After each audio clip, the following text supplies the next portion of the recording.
onwards we are going to start this iDrishti current affairs initiative, wherein every day I'll be uploading a video covering some part of the iDrishti magazine, and it will be very helpful for your upcoming PCS examinations and even for UPSC. It is a very good magazine, and I could sense that there are no videos available for this magazine, explaining this magazine in English. So here I am with this initiative. I hope you guys enjoy it. So starting with the first news item that is there, 17th Pravasi Bharatiya Divas.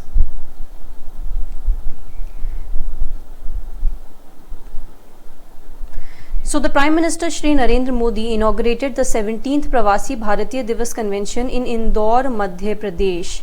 Where was it? It was in Indore, Madhya Pradesh on January 9th. Remember, every year it is on January 9th because on January 9th Gandhi ji came back to India. So we have to remember January 9th Pravasi Bharatiya Divas.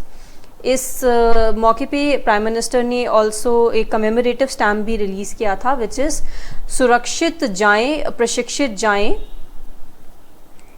और साथ ही साथ में एक first ever digital PBD exhibition भी release की थी, start हुई थी, जिसका थीम था आज़ादी का अमृत महोत्सव, contribution of diaspora in Indian freedom struggle. PBD exhibition का थीम था आज़ादी का अमृत महोत्सव, contribution of Indian diaspora in Indian freedom struggle. The theme of the PBD convention is Diaspora, reliable partners of India's progress in Amrit Kal.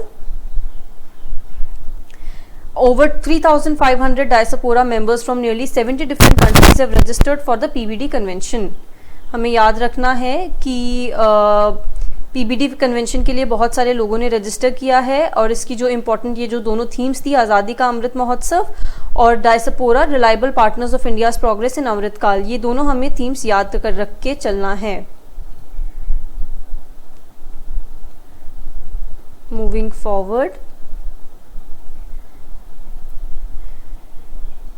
इसके हमें याद रखना होगा कि चीफ गेस्ट कौन थे। इसके चीफ गेस्ट थे प्रवासी भारतीय दिवस 2023 had as their chief guest HE doctor Mohamed Irfaan Ali. HE doctor Mohamed Irfaan Ali जो कि प्रेसिडेंट थे कोऑपरेटिव रिपब्लिक ऑफ गिनिया के हैं, और साथ ही साथ में स्पेशल गेस्ट ऑफ ऑनर हैं HE मिस्टर चंद्रिका प्रसाद संतोषी जो कि प्रेसिडेंट हैं रिपब्लिक ऑफ सूरीनाम के।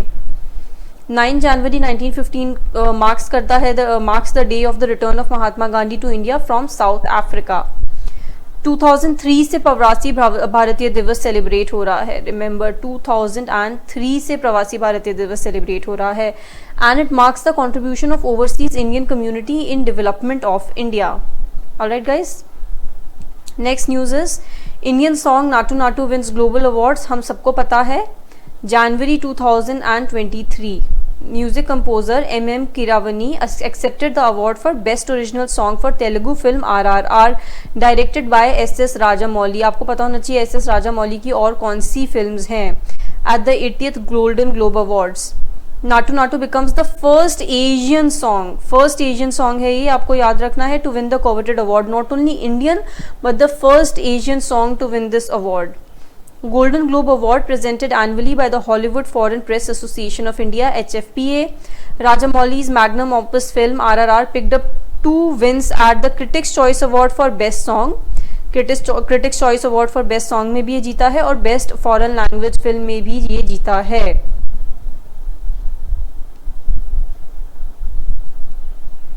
The Critics Choice Award, unlike other awards in Hollywood, are directly based on the votes of film critics who voted for these films. RRR missed out in the best non-English language film, the Critics Choice Award, which was won by Argentina 1985 from Argentina। RRR को non English language film का award नहीं मिल पाया था critics choice award में, जो कि मिला है अर्जेंटीना की एक मूवी 1985 फ्रॉम अर्जेंटीना को। Next news is hornbill festival of Nagaland. Hornbill एक बर्ड होती है, नागालैंड में उसका फेस्टिवल बनाया जाता है, बहुत ही फेमस फेस्टिवल है ये, आप सबको पता होना चाहिए इसके बारे में। To encourage the inter-tribal interaction and to promote cultural heritage of Nagaland, the government of Nagaland organizes the Hornbill Festival every year in the first week of December. Hornbill festival के बारे में देख लेते हैं। याद रखना है हमेशा ये every time first week of दिसंबर में होता है। कहाँ पे होता है? नागालैंड में होता है। दिसंबर 1 to 10 को है ये festival, held at Naga Heritage Village Kisama Kohima Nagaland. Naga Heritage Village में it is being held, remember Naga Heritage Village Kisama Kohima Nagaland. Organised by state tourism and art and cultural departments, government of Nagaland. इसको फेस्टिवल ऑफ फेस्टिवल्स भी कहते हैं, remember it is also called the festival of festivals. बहुत grand festival ये होता है, आप चाहे तो इसका यूट्यूब पे वीडियो भी देख सकते हैं। Its objective is to encourage inter ethnic interaction and to promote cultural heritage of Nagaland. To encourage inter ethnic interaction and to promote cultural heritage of Nagaland. The festival is named after the hornbill, the globally respected bird which is displayed in folklore of most of the state's tribes. All right. Namami Gange initiative. The United Nations has recognized Namami Gange initiative to regenerate India's sacred river Ganga as one of the top 10 world restoration flagships to receive the natural award. It has become one of the top 10 world restoration flagship initiatives to receive this award. Award का नाम है award का name है world restoration flagships award. World restoration flagships award, remember which organisation gives this award? This is given by United Nations. All right, it was awarded on December 14th, world restoration day. Remember December 14th is the world restoration day. World Restoration Day, December 14th, World Restoration Day. Awarded by obviously United Nations, awarded to Namami Gange initiative, awarded for regeneration of India's sacred river Ganga, awarded as one of the top 10 restoration flagships to receive the natural award. ठीक है, कहाँ पे award किया गया है इसे याद रखना आपको। ये world restoration flagship 15th conference of parties, 15th conference of parties COP15, which is convention on biological diversity in Montreal, Canada. Often we confuse what is these COPs. Often we confuse these COPs and we don't understand कि कौन से convention का कौन सा COP है। For example you should no, जो हमारा जो जनरली जो COP न्यूज़ में रहता है, जो अभी रिसेंटली इजिप्ट में भी हुआ था, वो कौन से कन्वेंशन का COP है, आप सर्च कीजिएगा। This is one homework I am giving all of you guys. Search कि अभी रिसेंट में इजिप्ट में जो COP हुआ था वो कौन सी कन्वेंशन का COP हुआ था। So you should know that हर ऑर्गेनाइजेशन बहुत सारे COPs ऑर्गेनाइज करती है। The only COPs which come in news are not the ones जो these are not the only COPs which are there. सब जो कन्वेंशन हैं उनके खुद के COPs होते रहते हैं। तो ये कन्वेंशन ऑन बायोलॉजिकल डाइवर्सिटी में ये अवार्ड दिया गया था, इसका याद रखिएगा आप लोग। व्हाट आर इट्स की हाइलाइट्स? और Nagoya Protocol, just an additional information, Nagoya Protocol is came through this Convention on Biological Diversity, and that talks about equitable sharing of benefits among the indigenous communities. तो इस बारे में आप याद रखिएगा। What are the highlights? Namami Gange was selected from over 150 such initiatives from 70 countries across the globe. Recognition bears testimony to the concerned efforts being made by National Mission for Clean Ganga, Government of India, for the restoration of riverine ecosystem. Namami Gange program is an integrated conservation mission approved as flagship program by Union Government in June 2014. कब हुआ है flagship ये हमारा जो initiative है नमामि गंगे का? This was approved by union government in June 2014। इसका budget outlay है 20,000 crore. Remember this thing guys. Aim क्या है इसका? एम रखिए याद। Aims to accomplish the twin objectives of effective abatement of pollution and conservation and regeneration of river Ganga. Effective abatement of pollution and conservation and regeneration of national river Ganga, ये दो इसके objective हैं। जून 14 को इसे release किया गया है। Budget outlay है इसका 20,000 crore. Next initiative is going to be Manipur Sangai festival. November 30 को prime minister of India address the Manipur Sangai festival via video message. Manipur Sangai festival Manipur में होता है। इस थीम है इस फेस्टिवल का festival of oneness. Festival of oneness आपको याद रखना है, इसका थीम क्या है? Festival of oneness. The festival is named after the state animal Sangai, the bro until deer found only in Manipur. Brow antler deer है जिसका नाम संगाई है, जो सिर्फ मणिपुर में मिलता है, उसके नाम पे ये फेस्टिवल है। ब्रो एंटल डियर का कॉमन नेम है Sangai, brow antler deer, dancing deer. इसका स्टेटस क्या है? स्टेटस ये शेड्यूल 1 में आता है of wildlife protection act 1972, और ये एंडेंजर्ड है on IUCN red list. This is endangered on IUCN red list. Sangai faces threat अब किससे फेस करता है ये? From degradation of water quality in the reservoir and steadily degenerating habitat of फुमड़ी। फुमड़ी आपको पता होना चाहिए, फुमड़ी क्या है आप लोग सर्च कीजिएगा। This is the floating landmass which is there. ये फुमड़ी यहाँ पे मिलता है, इनके जो यहाँ पे इनका जो संगाई जहाँ पे रहते हैं, there is this national park associated with this. वहाँ पे फुमड़ी एक फ्लोटिंग लैंडमास है जो कि मिलता है।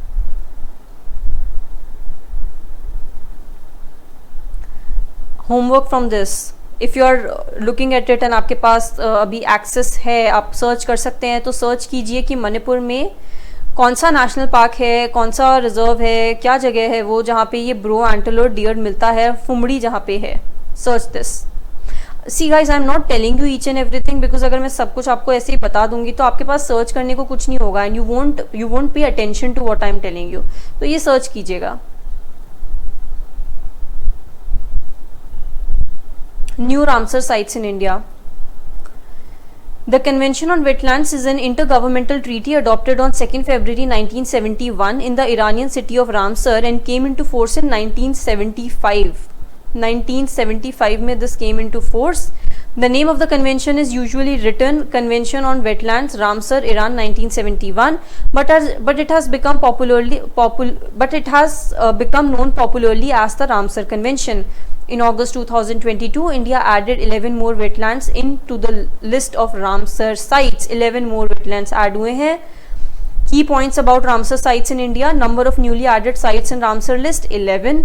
11 sites, 11 new sites included in the list are from the states. Tamil Nadu से ये भी पूछ सकते हैं आपको। You never know what are the kind of questions you are going to be asked in the prelims, और आपसे इंटरव्यू में कहीं ये पूछ ले, पर मोस्टली प्रीलिम्स के अकॉर्डिंगली आपको पता होना चाहिए कि कहाँ से ये साइट्स ऐड हुई हैं।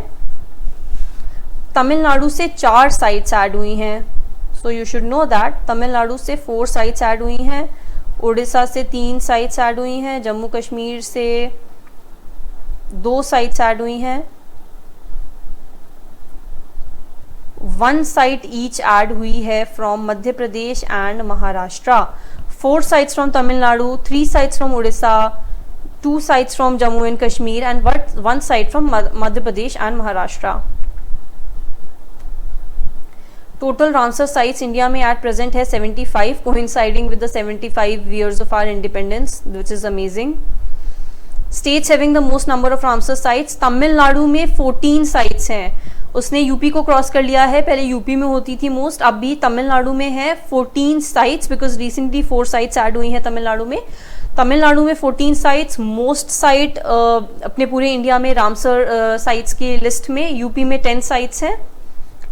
Largest wetland under Ramsar convention in India, Sundarbans, West Bengal, 4,23,000 hectares.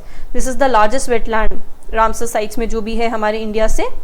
Smallest wetland कौन सा है रामसर साइट में इंडिया से? It is Renuka wetland, Himachal Pradesh, 20 hectares. Renuka wetland, Himachal Pradesh, 20 hectares. You have to remember this. First wetland under the Ramsar convention in India, कौन से थे वो wetlands? Chilika lake और केलियादेव नेशनल पार्क, राजस्थान, 1981 में। ये दोनों साइट्स ऐड हुई थी रामसर कन्वेंशन में सबसे पहले इंडिया में, 1981। Chilka lake and Keoladeo national park, Rajasthan. Now these are some of the names of the wetlands added जो कि ऑलरेडी हैं। I am not going to take each and every name, but okay, let me take the names. आप लोग याद करने का कोशिश कीजिए जैसे जैसे मैं बोल रही हूँ साथ साथ में। Name of the wetlands added: Chitrangudi bird sanctuary, Tamil Nadu में है ये जो ऐड हुई है। Suchindram Theroor wetland complex, Vaduvur wild bird sanctuary, Kanjirankulam bird sanctuary, और ये सब चारों थी तमिलनाडु में। चित्रांगुडी सुचिंद्रम, वदुवुर, कंजीरंकुलम, ये चारों की चारों तमिलनाडु में थी। Let me take the names once again ताकि आप लोगों को याद हो जाए एकदम। Chitrangudi, Suchindram, वदुवुर, कंजीरंकुलम। Now I'm going to take the names of the site which are in Odisha and which are added in the Ramsar list. These are Tampara Lake, Hirakud Reservoir and Ansupa Lake. Tampara Lake, Hirakud Reservoir, Ansupa Lake. Odisha में कौन सी है? Tampara lake, Hirakud reservoir and Ansupa lake. Jammu and Kashmir में add हुई हैं Haigam wetland conservation reserve and Shallbugh wetland conservation reserve. Haigam Shallbugh, Haigam Shallbugh, Haigam शॉलबाग।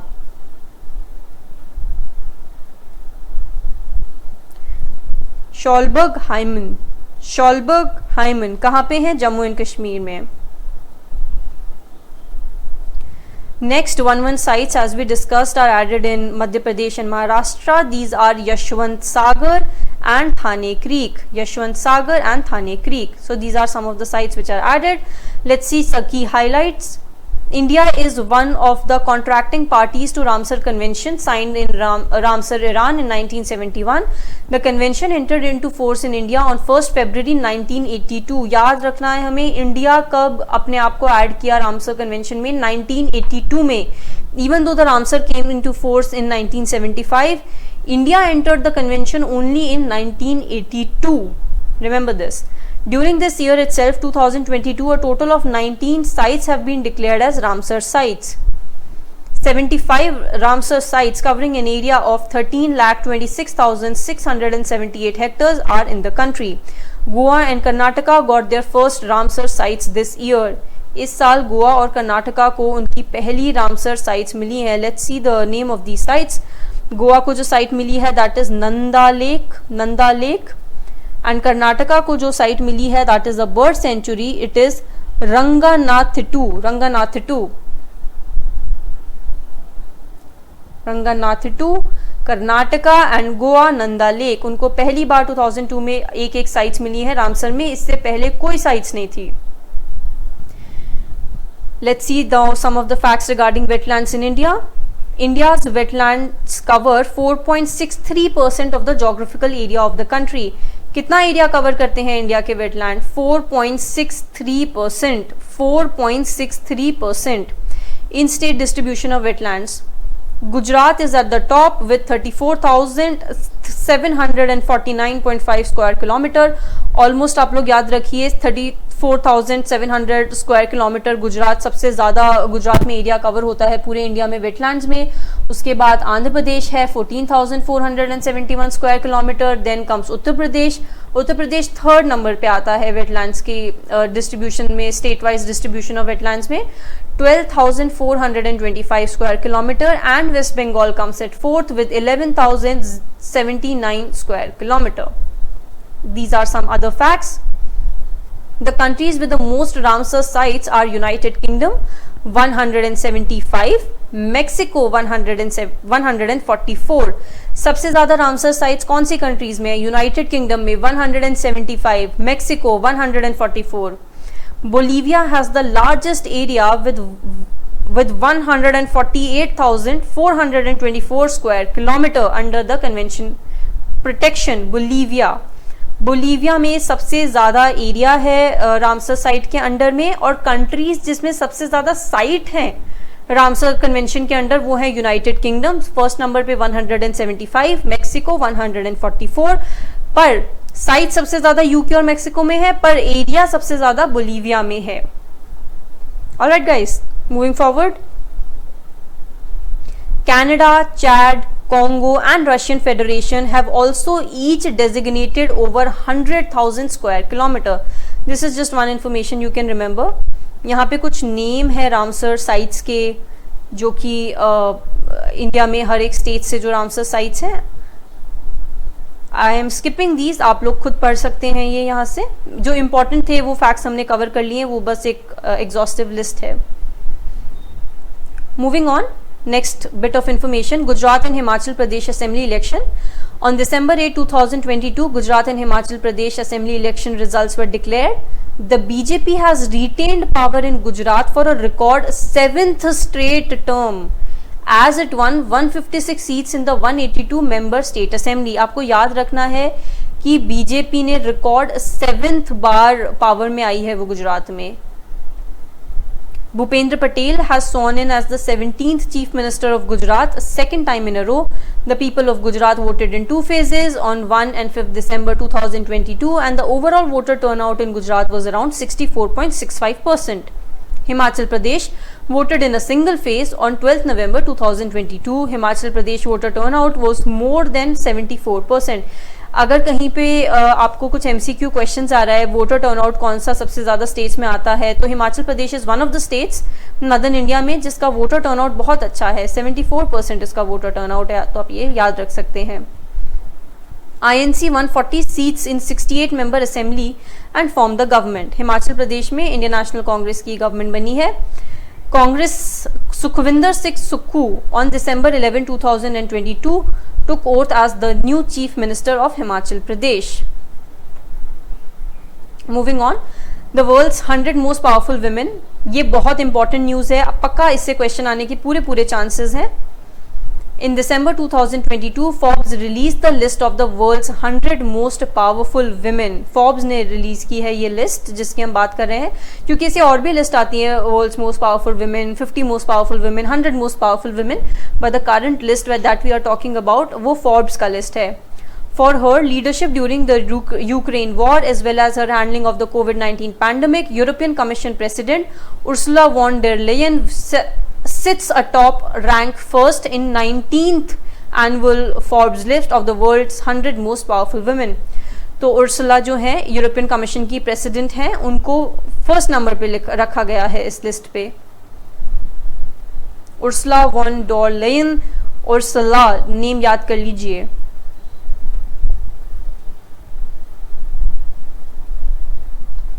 European Central Bank President Christine Lagarde is placed at second position and US Vice President Kamala Harris ranked third in the list.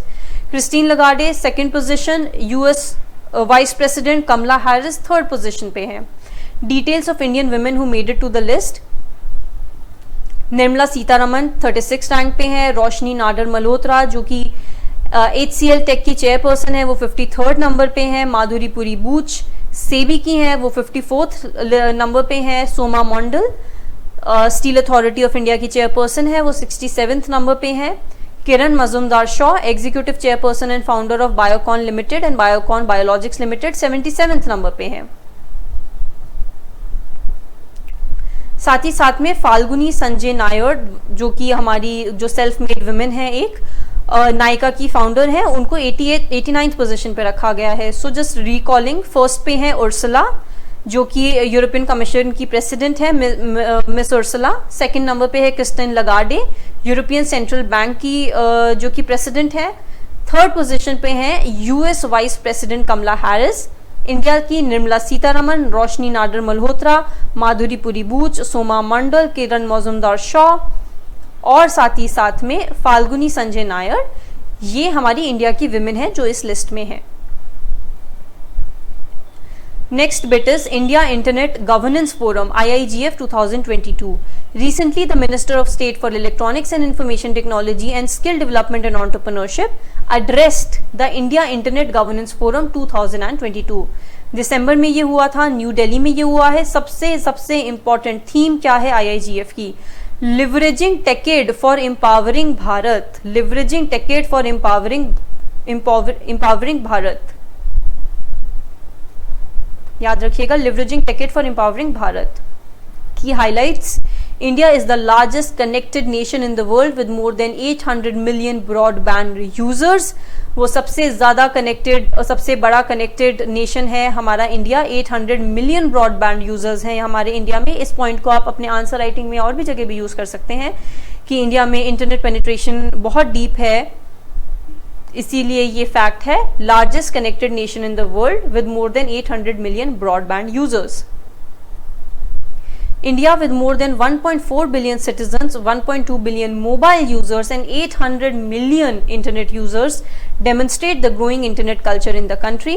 1.2 billion 1.4 billion हमारी population है और 1.2 billion mobile users हैं हमारे यहाँ पे, ये भी आप लोग याद रखिएगा.